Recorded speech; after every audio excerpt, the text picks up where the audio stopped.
اور جس روز اللہ ان کو پکارے گا اور کہے گا کہ میرے وہ شریک کہاں ہیں جن کا تمہیں دعویٰ تھا، تو جن لوگوں پر عذاب کا حکم ثابت ہو چکا ہوگا وہ کہیں گے کہ ہمارے پروردگار یہ وہ لوگ ہیں جن کو ہم نے گمراہ کیا تھا، اور جس طرح ہم خود گمراہ ہوئے تھے اسی طرح ان کو گمراہ کیا تھا، اب ہم تیری طرف متوجہ ہو کر ان سے بیزار ہوتے ہیں، یہ ہمیں نہیں پوچھتے تھے۔ اور کہا جائے گا کہ اپنے شریکوں کو بلاؤ، تو وہ ان کو پکاریں گے اور وہ ان کو جواب نہ دے سکیں گے، اور جب عذاب کو دیکھ لیں گے تو تمنا کریں گے کہ کاش وہ ہدایت یاب ہوتے۔ اور جس روز اللہ ان کو پکارے گا اور کہے گا کہ تم نے پیغمبروں کو کیا جواب دیا، تو وہ اس روز خبروں سے اندھے ہو جائیں گے اور آپس میں کچھ بھی پوچھ نہ سکیں گے۔ لیکن جس نے توبہ کی اور ایمان لایا اور عمل نیک کیے تو امید ہے کہ وہ نجات پانے والوں میں ہو۔ اور تمہارا پروردگار جو چاہتا ہے پیدا کرتا ہے اور جسے چاہتا ہے برگزیدہ کر لیتا ہے، ان کو اس کا اختیار نہیں ہے۔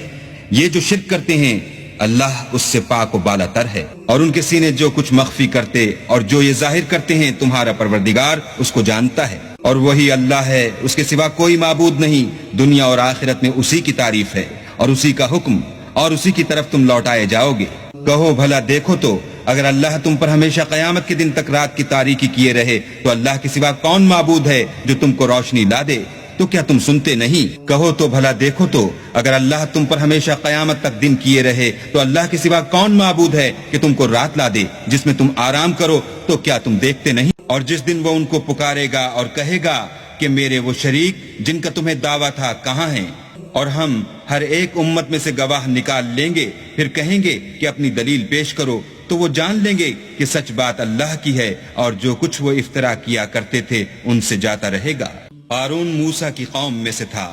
اور ان پر تعدی کرتا تھا، اور ہم نے اس کو اتنے خزانے دیے تھے کہ ان کی کنجیاں ایک طاقتور جماعت کو اٹھانی مشکل ہوتی۔ جب اس سے اس کی قوم نے کہا کہ اترائیے مت، کہ اللہ اترانے والوں کو پسند نہیں کرتا، اور جو مال تم کو اللہ نے عطا فرمایا ہے اس سے آخرت کی بھلائی طلب کیجیے اور دنیا سے اپنا حصہ نہ بھلائیے، اور جیسی اللہ نے تم سے بھلائی کی ہے ویسی تم بھی لوگوں سے بھلائی کرو، اور ملک میں طالب فساد نہ ہو، کیونکہ اللہ فساد کرنے والوں کو دوست نہیں رکھتا۔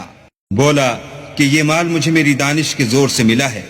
کیا اس کو معلوم نہیں کہ اللہ نے اس سے پہلے بہت سی امتیں جو اس سے قوت میں بڑھ کر اور جمعیت میں بیشتر تھیں ہلاک کر ڈالی ہیں، اور گناہ گاروں سے ان کے گناہوں کے بارے میں پوچھا نہیں جائے گا۔ تو ایک روز قارون بڑی آرائش اور ٹھاٹھ سے اپنی قوم کے سامنے نکلا۔